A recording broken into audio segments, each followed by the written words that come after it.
সূরা আদ-দুহা। বিসমিল্লাহির রহমানির রহিম।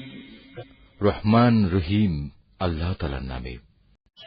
শপথ আলোকোজ্জ্বল মধ্যদিনের, শপথ রাতের অন্ধকারের যখন তা চারিদিকে ছেয়ে যায়। তোমার মালিক ওহীর সাময়িক বিরতিতে তোমাকে পরিত্যাগ করে চলে যাননি এবং তিনি তোমার উপর অসন্তুষ্টও হননি। অবশ্যই তোমার পরবর্তীকাল আগের চেয়ে উত্তম। অল্পদিনের মধ্যেই তোমার মালিক তোমাকে এমন কিছু দেবেন যে তুমি এতে খুশি হয়ে যাবে। তিনি কি তোমাকে এতিম অবস্থায় পাননি? অতঃপর তিনি তোমাকে আশ্রয় দিয়েছেন। তিনি কি তোমাকে এমন অবস্থায় পাননি যে তুমি সঠিক পথের সন্ধানে বিব্রত ছিলে? অতঃপর তিনি তোমাকে সঠিক পথের সন্ধান দিয়েছেন। তিনি কি তোমাকে নিঃস্ব অবস্থায় পাননি? অতঃপর তিনি তোমাকে সঠিক পথের সন্ধান করে দিয়েছেন। অতঃপর তুমি কখনো এতিমদের উপর জুলুম করো না, কোন প্রার্থীকে কোনো সময় ধমক দিও না।